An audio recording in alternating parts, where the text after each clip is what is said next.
Gila, apa ini maksudnya aturan kedua? Melakukan tanggung jawab sebagai seorang istri tanpa bicara? Tapi ini kan keterlaluan. Kau kan punya tangan. Dania kembali terkejut saat Saga menyerahkan gelas kosong padanya. Bukannya langsung meletakkannya di atas meja di sebelahnya. Dia mengambil gelas itu dengan hati-hati, lalu meletakkannya lagi ke posisi semula. Saga menggerakkan kepalanya ke kanan dan ke kiri, mungkin mengusir pusing. Dania udah mau beranjak dari samping tempat tidur, karena merasa suaminya ingin tidur lagi. Sepertinya, jam berapa sekarang? Lihat, itu kan jam dinding. Matamu rabun apa? Jam 8. Diam lagi. Dania frustasi sendiri. Sebenarnya mau laki-laki ini apa? Aku mau mandi. Hah? Kalau mau mandi, yang sana bangun. Memang aku harus melakukan apa kalau kamu mandi? Apa aku harus memandikanmu juga? Apa kau tuli? Aku bilang aku mau mandi. Iya, aku tahu kamu mau mandi. Lantas apa hubungannya denganku? Siapkan air untuk mandi. Dan ia baru paham maksudnya. Lalu tanpa menjawab, ia bergegas menuju kamar mandi. Sungguh merepotkan. Saga bangun dari tempat tidur, menyusul istrinya yang kikuk menuju kamar mandi tadi. Dania udah mengisi air di bak mandi. Dia menambahkan sabun dan beberapa tetes aromaterapi yang ia temukan di dekat tempat sabun. Dan ia terperanjat saat mendapati suaminya udah ada di dalam kamar mandi. Lebih parahnya tanpa selai pakaian pun. Piyamanya udah tergeletak di lantai, teronggok begitu saja. Apa? Gila. Kenapa pagi-pagi aku harus berada di neraka berulang kali? Aku ini masih perawan laki-laki gila. Kenapa aku harus melihatmu telanjang di depanku? Tubuh Dania bergetar. Ia udah mau melangkah keluar dari kehinaan ini. Kamu kemana? Cuci rambutku. Saga udah masuk ke dalam bak mandi. Baik. Dania duduk di belakang bak mandi, mulai membasahi rambut Saga. Ia melihat leher dan bahu suaminya yang ada di depannya. Bahunya sangat bidang, kulitnya juga putih bersih. Bagaimana laki-laki bisa punya kulit semulus ini? Dania menatap punggung suaminya sambil memijat kepalanya. Sepertinya ia menghabiskan malam yang melelahkan, pikir Dania. Saat ia meletakkan pakaian Saga semalam ke dalam keranjang, ia bisa mencium parfum wanita di sana. Tidak hanya satu, ada 3 aroma parfum yang berbeda. Jika satu miliknya, maka sisanya kalian pasti bisa menebak berapa wanita yang menemaninya semalam. Tidak ada yang bicara satu sama lain. Saga tenggelam dalam kebisuan, sementara pikiran Dania kemana-mana, memikirkan sampai hal terburuk tentang suaminya. Dania terperanjat ketika Saga tiba-tiba berdiri, sementara dia masih memijat kepalanya. Laki-laki itu berjalan menuju shower dan membilas tubuhnya. Dania memalingkan wajah, menunduk sambil membuka pembuangan air bak mandi. Setelah ia yakin Saga udah keluar dari kamar mandi, dia terduduk lemas sambil menarik napas kuat. Kenapa? Kenapa aku harus mengalami ini untuk membayar kehidupan mewah keluargaku? Ayah, seharusnya kau menjualku sebagai pelayan di rumah ini. Aku akan merasa lebih berterima kasih dan tidak akan membencimu sebesar ini. Kenapa? Kenapa? Kau begitu kejam pada anak kandungmu sendiri. Ibu, rasanya aku ingin menyusulmu agar lepas dari kehinaan ini. Dania keluar dari kamar mandi. Dia mengeringkan tangannya dengan handuk kecil, mendapati Saga yang udah duduk sambil memegang HP-nya. Keringkan rambutku. Dia melemparkan handuk, menempel tepat di wajah Dania. Gadis itu melakukan apa yang dimau Saga tanpa bicara sepatah kata pun. Ia hanya menggigit bibirnya, menahan semua penghinaan ini. Semua orang udah menunggu di meja makan. Kepala pelayan menarik kursi utama di meja, dan Saga duduk di sana. Yang lain pun ikut duduk. Sepertinya inilah posisi mereka makan sebelum Dania masuk ke rumah ini. Pindah kursimu, Jen. Saga menatap adiknya. Janika, adik ipar pertama terperanjat. Dia menatap Dania penuh kebencian. Baik, Kak. Dia bangun, lalu menyenggol Sofia. agar pindah ke kursi sebelahnya lagi. Dania duduk di samping suaminya. Dia tahu kenapa dia duduk di sini. Tentu aja untuk berperan menjadi istri laki-laki di hadapannya ini.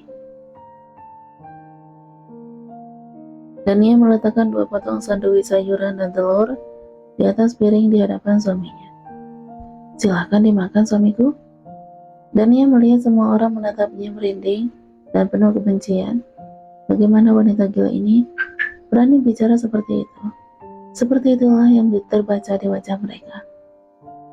Saga, apa kau mau pergi ke kantor hari ini? Iya, Saga makan sandwich. Sebelumnya dia meminum jus jeruk di sampingnya. Kenapa tidak libur sehari? Kamu kan baru sehari menikah.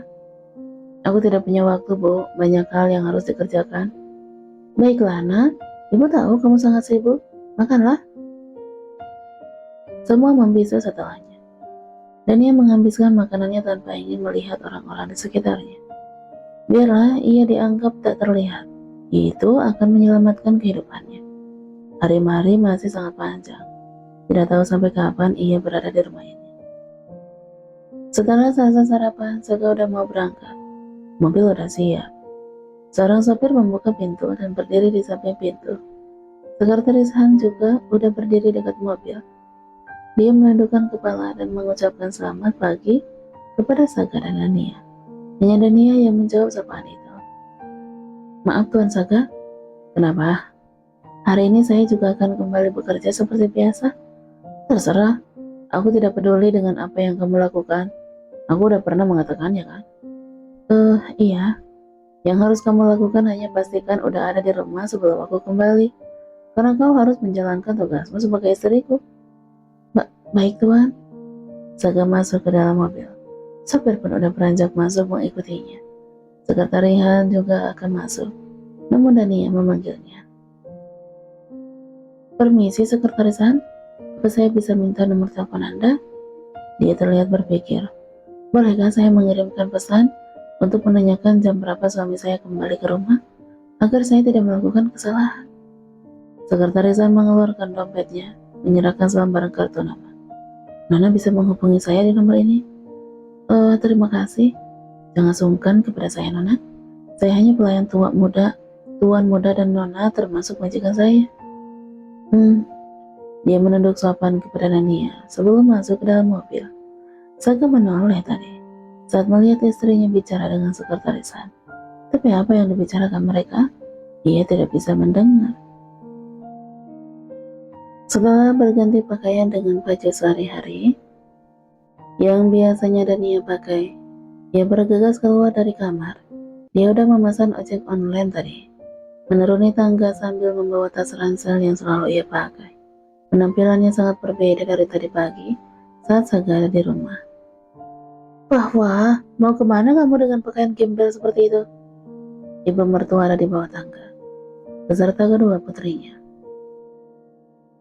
Dania benar-benar ingin mengacuhkan mereka. Tahu bersikap manis di hadapan suaminya udah menguras semua energi. Kenapa ia harus berpura-pura lagi di depan mereka? Saya mau bekerja, Bu. Suami saya mengizinkan saya bekerja seperti biasa. Dan ia berhenti sebentar, meladeni mereka bertiga. Bekerja? Memang apa pekerjaanmu? Kata-kata penuh dengan penghinaan dari adik ipar. Saya membuka toko pakaian online. Toko pakaian online? Pasti jualannya baju-baju murahan seperti yang kamu pakai sekarang, kan? Kamu tahu, kamu bisa memalukan kakak. Adik ipar menatap sebal. Ini juga pasti gara-gara dia harus pindah duduk waktu makan tadi. Adik ipar, bukankah tidak ada yang tahu kalau saya istrinya suami saya, Saga Rahardian Wijaya? Jadi jangan khawatir, saya tidak akan mempermalukan siapa-siapa, dan saya akan kembali sebelum suami saya pulang. Kumohon, berhentilah menggangguku, wahai wanita penghuni rumah ini. Lakukan aja pekerjaan kalian. Mari hidup dengan tenang, dan jangan saling mengganggu. Kamu tidak perlu bekerja lagi. Memang berapa uang kamu hasilkan, ha? Uang bulanan yang diberikan Saga pasti 5 kali lipat besarnya dari omset penjualanmu, kan? Ibu mertua udah ingin menarik tangan menantunya. Kamu cukup tinggal di rumah menunggu Saga pulang. Maaf Bu, tapi suami saya sudah mengizinkan. Ibu bisa menanyakannya langsung kepadanya kalau tidak percaya. Kau? Dania tahu, ibu mertua atau adik iparnya ini tidak akan berani menanyakannya kepada Saga. Dia tahu, hidup ketiga wanita ini udah tidaklah mudah. Dari luar kepala pelayan masuk. Nona, udah ada ojek online yang menunggu Anda di depan? Baik Pak Mun, katakan sebentar lagi saya keluar. Dania lalu menundukkan kepalanya hormat pada ibu mertuanya. Saya permisi Bu. Apa? Ojek online? Kamu bahkan naik ojek? Benar-benar wanita kampungan. Dania tidak mendengarkan ketiga wanita itu masih ribut memakainya. Nona, kenapa Anda naik ojek? Di rumah ini ada mobil yang bisa Anda pakai, mengantarkan Anda kemanapun. Tidak apa-apa Pak Mun. Dania menepuk bahu laki-laki itu. Pelayannya terperanjat. Saya udah biasa naik ojek. Dania berjalan cepat menuju driver yang menunggu. Maaf Mas, menunggu ya. Ayo kita berangkat. Driver ojek itu memandang rumah di mana penumpangnya keluar. Ada mobil juga yang terlihat berjejer. Orang kaya memang susah dimengerti, umumnya. Padahal mobilnya banyak begitu, tapi masih memilih ojek online. Dalam perjalanan Dania menghabiskan waktu dengan berpikir. Ia membisu tidak ada pembicaraan apa-apa dengan driver yang fokus membawa motornya. Lakukan tugasmu sebagai seorang istri tanpa bicara. Apa dia sedang mencari pelayan untuk melayaninya? Tapi di rumah ada banyak pelayan wanita. Dan anehnya kenapa mereka cantik-cantik juga. Kalau hanya pelayan cantik, pasti dia bisa memilih salah satu dari mereka. Para pelayan itu pasti akan bersuka cita, seperti mendapat berkah dari langit. Tapi kenapa dia memilih aku? Memilih menikah denganku? Dari semua pertanyaan adik ipar dan ibu, jelas-jelas mengatakan aku tidak selevel. Aku itu kampungan. Ya, aku memang agak kampungan juga sih. Dari segi manapun. Aku juga sadar kok, tanpa perlu dicela sekalipun. Jadi kenapa aku dipilih Tuan Saka untuk menikah dengannya? Apa karena aku terlihat bodoh? Aku gak bodoh juga kali. Apa karena aku terlihat penurut dan patuh? Kalau tidak demi keluarga aku, mana mungkin juga aku sepatuh itu. Kalau tidak memikirkan mereka, aku mungkin udah lari atau melemparkan sepatu ke wajahnya. Dia tidak punya tangan. Sampai meminum saja harus kulayani. Dania terkejut saat motor ternyata udah berhenti di depan ruko toko online-nya. Mbak, udah sampai? Driver ojek memberikan info. Hah? Maaf ya Mas, saya melamun. Dania menyerahkan selembar uang. Kembaliannya Mbak, buat Mas aja, makasih ya. Dania baru berjalan menuju ruko. Dia terkejut saat seorang muncul dari pintu kaca. Dia terlihat muram. Wajah laki-laki itu terlihat lesu. Kania, panggilnya pelan.